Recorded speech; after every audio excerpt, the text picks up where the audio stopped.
You're listening to the Murphology Podcast.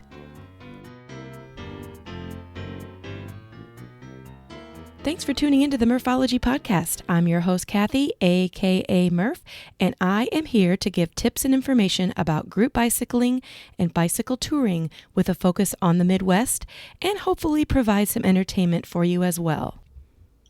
Well, with me today is Adrian Martin. Hey, Adrian. Hey, Kathy. Good to have you on the podcast. Well, today we're going to talk a little bit about some adventures that Adrian has been on. First off, I wanted to ask you where you live and what bicycling is like there.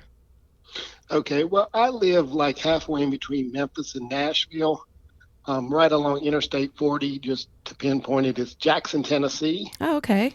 And it's sort of in between the transition in between the flats of the Mississippi and the rolling hills of Middle Tennessee over into the mountains of East Tennessee. Mm-hmm. So yeah, and it has a fairly decent cycling community. There's a club here in town that I ride with quite a bit. And are you mostly on trails, mountains, roads? What kind of terrain are you used to? Almost exclusively road. I've not ridden much mountain or it's almost all road. Okay. We don't have a lot of trails here, like a rails to trails or anything. So it's mostly road, but they're low traffic roads. So it's. Yeah, I was going to say, as if you've lived there a while, you've probably found the good low traffic roads so that you at least feel semi-safe on the road. Yeah, no doubt. That's most of the time we spend riding on, low traffic roads. And I've lived here all my life, so I'm fairly familiar with it. So. Sure, yeah. Well, speaking of, been there all your life, you probably can teach other people where to go, which brings me to my next question. I believe that you lead tours through adventure cycling. Is that true? That is correct. That is like a dream job for a lot of people who listen to this podcast. Like, you get to ride your bike and lead people and go amazing places and probably get paid for it. I do. I feel very blessed. Yes, I do. I really enjoy it. So. Yeah. Well, tell us a little bit about it. What your role is, where you go, all that good stuff. Adventure cycling this year will lead about 109 tours all over the U.S. and Alaska and Hawaii. So we do a lot of different tours of different support level. It sort of depends. Mm-hmm. Some of the tours we do are self-contained. In those, there'll just be one leader. I ride sweep in the back and just sort of make sure the tour continues going. And then we also do van supported with two leaders. And there we alternate one day, one leader rides sweep and the other leader drives the van. So in those, you don't have to carry all your gear. Mm-hmm. The van carries your gear and sets up the campsite and everything. We do mostly camping on both of the tours. Okay. And obviously, I know a self-supported ride is the Trans-America because I've interviewed a couple people that do that through adventure cycling maps. But what are the length of most of the rides that you are part of? It varies. Most of the tours we do are only 8 days, which allows people just, on vacation to, to take off 8 days. But we do epics. So the Trans Am is the longest one. It's a 93-day. Mm-hmm. And then there's several different ones. There's a Southern Tier, which is shorter. I think it's right around 63 days. And then I just finished up the Pacific Coast. It's a 41-day tour. Oh, nice. It starts up in the Canadian border and goes down to the Mexican border. Oh, wow. Do you get to do all kinds of different tours, or are you doing the same tour every year? No, we do different ones. It just depends. Every year we switch around. Everybody just says which tours they're interested in doing, and then the tourist department, matches them up with people that are compatible and can do them. So it can change every year. I have some more tours planned next year. So, mm-hmm. It's if you think about it, I think about when I have vacation time, where I'm going to ride my bike, which is exactly why adventure cycling exists. So when you go on vacation, do you also think about a bike ride, or do you think about, man, I am going to stay home and sit on my couch for a whole week? Oh no, I'm usually riding my bike. I Yeah. love going over to Smoky Mountains and riding up to Klingman's Dome, which is the highest point in Tennessee, Oh, okay. which is a really fun ride up and down. And but yes, I'm usually having my bike with me. Well, how did you decide? There must have been some point in your life when you decided that you enjoyed long distance tours, or like what was it in back in the time that just made you decide you want to do long distance tours? That's an interesting question. I've always talked about doing a long tour, and you talk and talk about it, and I finally decided that this is as good a time as any. Sure. So, so I quit my job that I was doing at the time and headed out. I had only done just one overnight trip, so Wow. uh, That's kind of a common comment that people make when they say they go on their first epic long tour. They have minimal experience before doing it. But like you said, you can talk about it, forever and ever, but sometimes you just got to make the leap and do it. yeah, that's something that definitely you can. I mean, you can tailor your miles to whatever you're feeling like, and ride yourself in shape. It's not something that if you have to kill yourself right from the get go. So Yeah. it doesn't matter. I have had a pretty extensive experience in hiking, so that's where I sort of transitioned over. Okay. Most of the gear I had, my brother and sister used to do a hiking trip every year. We'd hike through the Grand Canyon, Yosemite, Glacier. So I have done quite a bit of hiking, and most of the gear that I used in hiking, I used on my bike. Okay. So That makes sense. That's a yeah, a good transition too. yeah. Except that you can get a lot further on your bike and see a lot You more. can get a lot further, but it's also a good transition because I think that's one reason I was usually ride quite a bit lighter than a lot of people because I'm sort of packing for a pack, which is 30 pounds is about all you want to carry on that. So Smart. We need to do a whole podcast on your gear so that people can, or at least me, let me just speak for myself. I always have like 60, 70 pounds of gear, and you try so hard, like, do I really need this? And for some reason, when I get on that bicycle, it still weighs as much as I don't want it to weigh. yeah, it's interesting because everything doesn't weigh that much by itself, but once you combine it all together, Isn't that the it truth? it adds up. Yeah, yeah. Well, the reason I wanted to have you on the podcast was to talk about, you mentioned before we started recording that you did a solo long distance tour that probably not very many people can say they've done. So I won't spoil it all, but I can say it was thousands and thousands of miles. So give us some highlights of that, maybe how you decided to do that trip and whatever you want to tell us about it. Okay. Well, yes, I had several different points I wanted to hit. I wanted to go to Maine. I wanted to go out to the West Coast, ride down the West Coast, and I wanted to ride back home. So I wanted to make a complete circle. So I just sat down on my computer with Google Maps on bike route and just sort of sketched out a rough outline for it. And so all And your tour was within the United States? it was, Oh, yes. awesome. Wow. Yep. Yep. And you decided to do this solo? I did. I would love to have somebody with me, but when you say I'm going to go a 10,000-mile trip, there's just no hands go up. So The hands go up, but nobody can actually take the time to do it. yeah, that's the thing. I mean, a lot of people want to, but people have stuff going on, and at this point in my life, I didn't, so I was able to do it. So. Yeah, yeah. So when you say 10,000 miles, do you actually mean you went on a bicycle 10,000 miles? The trip ended up being about 10,210 miles. Wow. So, That is amazing. And where was your starting point and where was your uh, ending point? well, I started and ended at my house. Okay. Yes, which is what I wanted to do. So I could ride out my lane, and that was a good feeling, especially coming back home. But I'll just give you a rough outline of the route I took. I went down to I'm only about 60 miles from the Natchez Trace. Oh, sure. Yeah. So I rode over there and rode down the Natchez Trace, sort of down to New Orleans, across the Gulf, over just north of Jacksonville, and then up the East Coast to Maine, and then across the northern U.S. out to Washington. And then I took a ferry up to Vancouver, spent a couple days up there. Wow. So I did get into Canada, I guess. It was not all in the U.S., but Yeah. it's a short stretch there. And then rode the West Coast down to Monterey. That year, I don't know if you remember, but the one was closed at Big Sur because of a mudslide. Oh, okay. That happened in May of 2017.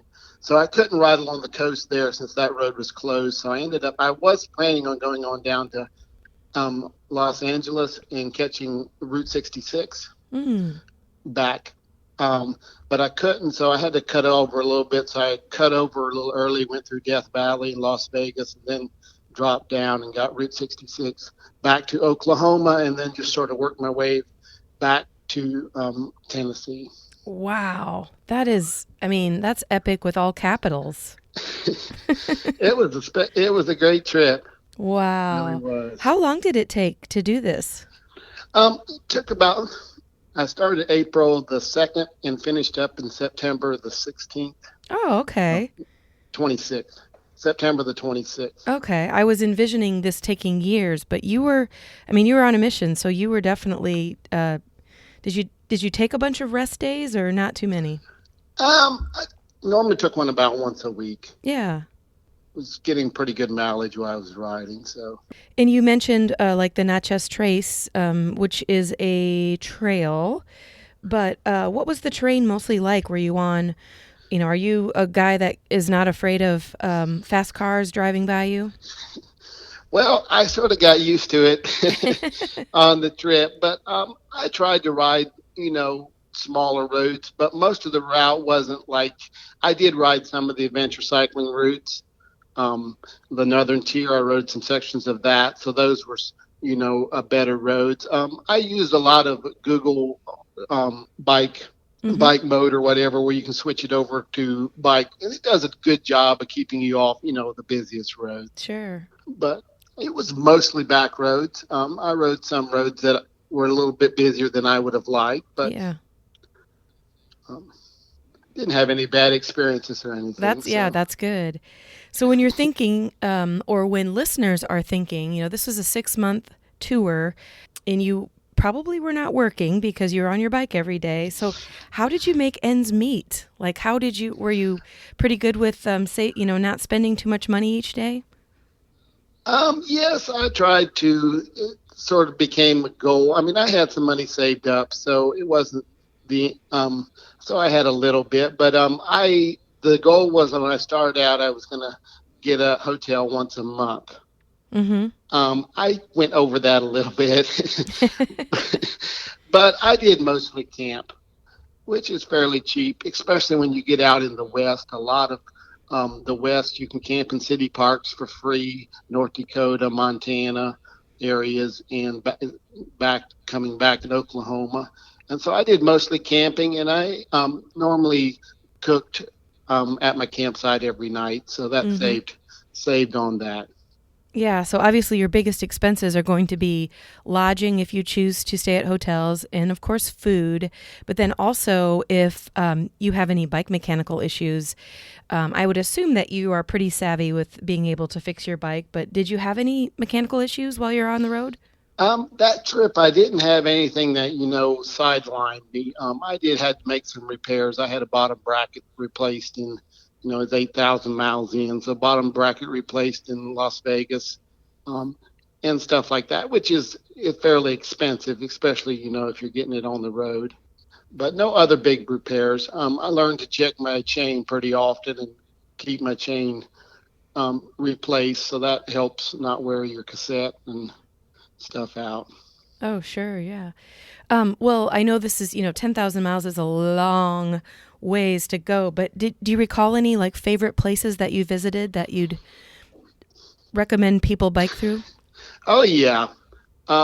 There's a bunch of them. I'll just go over a few of them. Yeah. I really love the Outer Banks in North Carolina. Hmm. They're really pretty. Up Bar Harbor in Maine, Acadia National Park.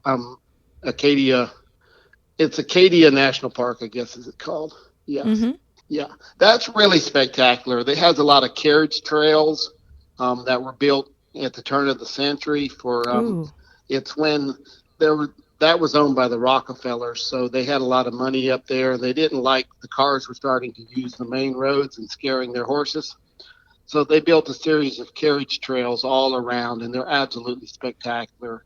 Oh, wow. Wide gravel with a nice even grade all over the park. So that's a really Nice. spectacular park. I spent some time up there, and then the Oregon coast is really nice.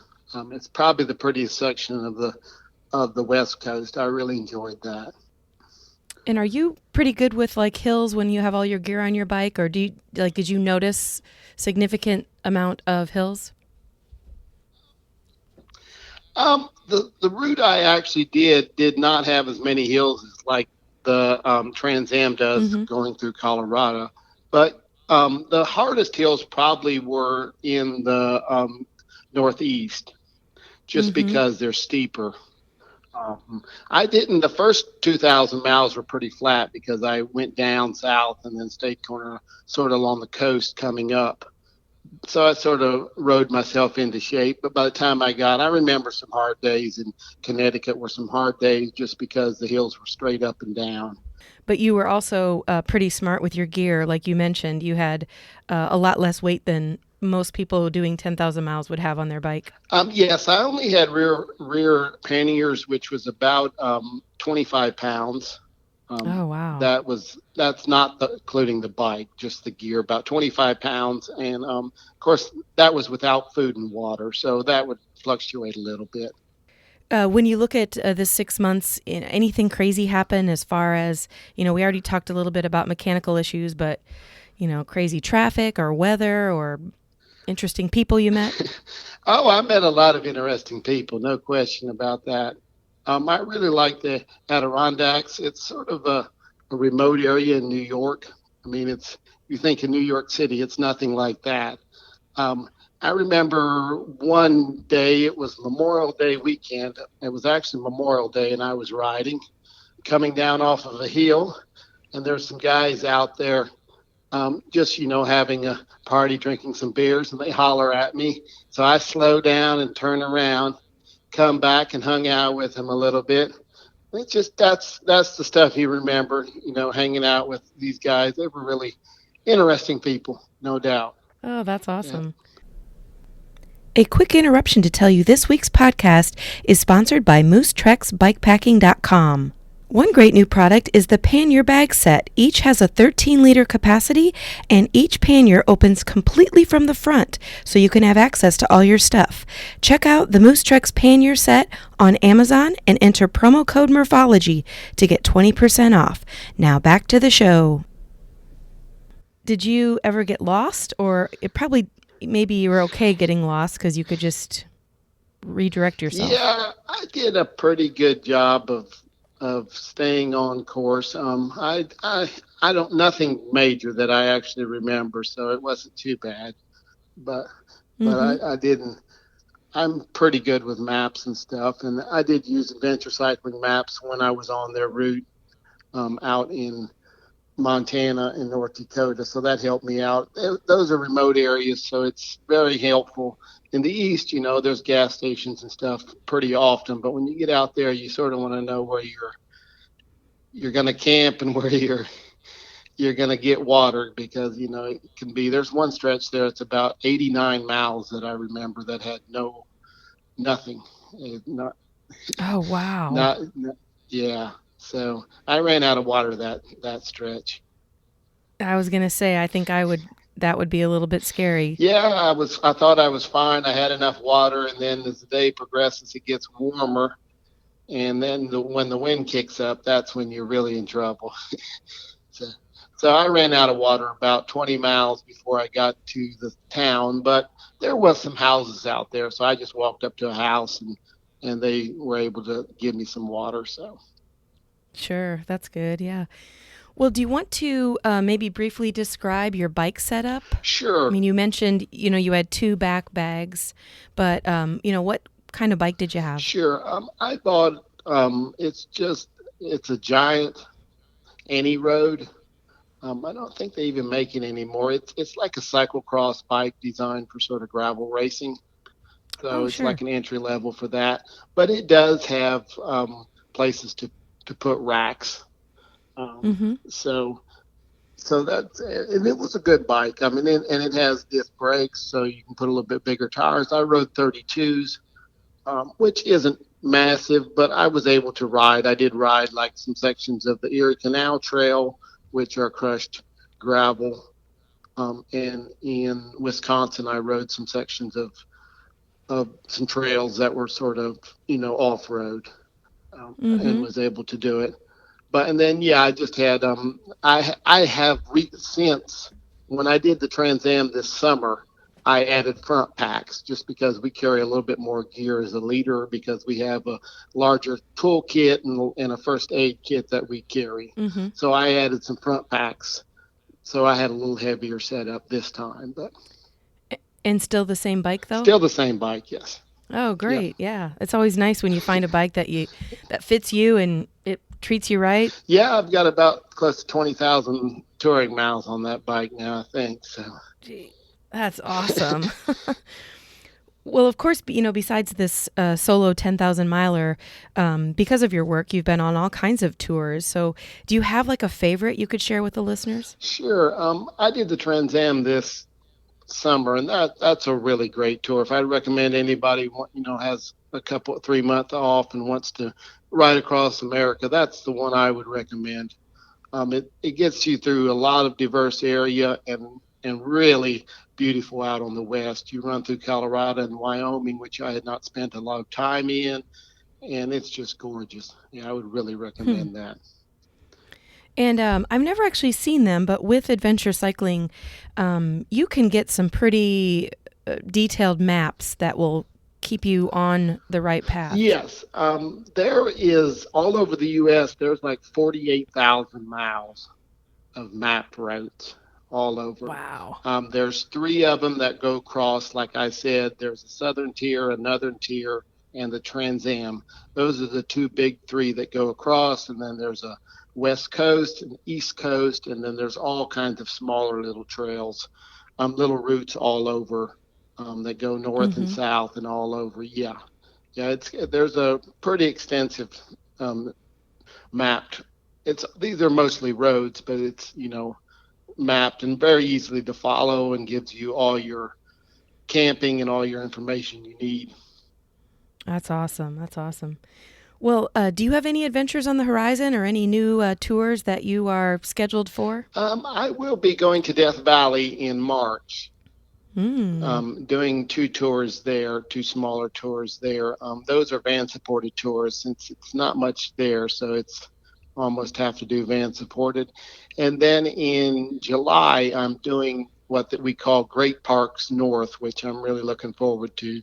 Starts in the headquarters in Missoula, Montana, and goes up to Jasper, Oh, okay. up in Alberta. So that's a 20-day tour. Oh, okay. Uh, and then I'll wrap up in November. I'm going to do ride. We start in Fort Lauderdale and go down to Key West. Ooh, that's a good Yeah, ride.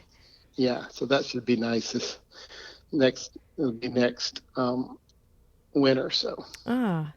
Well, if somebody's interested in learning more about adventure cycling or checking out the maps that we talked about, is there an easy place for them to go? sure, just go to adventurecycling.org. Oh, easy enough. Yep, Adventurecycling.org. that's it. Awesome. Well, Adrian, this has been awesome. I appreciate you being on the podcast. And I don't know that if I could pull off a 10,000-mile tour, but the more people I talk to about the Trans Am, I'm like, ugh, instead of talking about it, I just need to do it, right? That's it. Just get out and ride. You'll love it. Awesome. Well, thanks for being on the podcast. All right. Thank you. Well, how about a touring tip? Let's talk ways to become a stronger cyclist. When you're on a tour, faster doesn't necessarily mean better. Most cyclists on a tour want their bodies to be able to pedal long distances for many days. To do this, your body has to be conditioned to sit long hours in the saddle and to use the same group of muscles for long periods of time. So here are a few suggestions to become a better version of you on a bicycle. First is working your core. Adding sit-ups or any sort of ab work to your routine will pay off significantly. The stronger your core is, the easier it is for your body to stay in alignment while you pedal. Yoga is another activity that will build up your core. Holding poses builds up strength in those core muscles, and yoga also gives you the opportunity to stretch your whole body. Another way to improve is to incorporate a few bursts into your bike rides. For example, if you're out on an easy 20-mile ride, try pedaling really fast for 15 to 20 seconds and then go back to your usual pace. Do this every couple of miles, and then on future rides, as you feel stronger, do this every mile.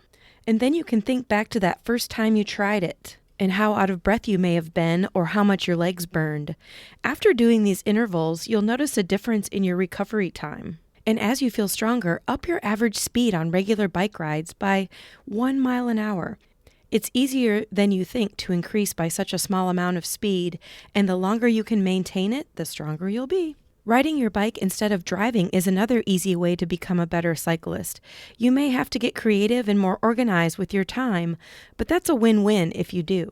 I'm sure there are times when you jump in the car to run a quick errand when you could have jumped on the bike instead. Those short rides add up to stronger muscles over time. Commuting to work adds on the miles too. It does take a little prep work and most likely a bit more time than driving, but I can tell you firsthand your mood will be much lighter when arriving by bike versus car, not to mention the calories you burn doing it. Even riding part way has its benefits, especially if cycling the whole way isn't practical or safe. Another suggestion is to set a mileage goal. It can give you an extra boost to make the decision to ride your bike, even though it might be too cold out or it might be raining. Be sure to keep your running mileage total visible. Remember, you are the only obstacle in the way of reaching that goal. Big goal or small goal, any goal can help keep you on track. If you have a few favorite routes you ride often, try to incorporate a few new turns that involve a hill or two. As you get stronger, those hills won't seem as steep, and you may even start to enjoy those climbs. As you know, hills make you fit, so don't avoid them if you want to get stronger. And another way to become stronger is to ride with someone who is faster than you. Start out on shorter rides because you're going to be pushing yourself to keep up and you don't want to lose your confidence. As you get stronger, you'll be just fine going further. And who knows, you may soon become the faster rider. One last idea is to time yourself, whether it's a specific route or segment or even one of those killer hills. Time yourself every time you do it and strive to beat your best time. Shaving off a few seconds each time will eventually add up to minutes. It will also add up to a stronger, more fit you. Any and all miles add up, and the more effort you put in, the more progress you will make at becoming a stronger cyclist. The fitter you become, the more enjoyable long-distance cycling will be. That's this week's touring tip. Be sure to subscribe to this podcast on your favorite podcast platform. Check out murphologypodcast.com to find all kinds of great info and email me at murphologypodcast@gmail.com. I appreciate your time today and thanks for tuning in to listen to the Murphology Podcast. I will leave you with this quote from the Unwritten Book of Murphology. This quote comes from one of my favorite childhood authors, Shel Silverstein. If you are a bird, be an early bird. If you are a worm, sleep late. Think about it.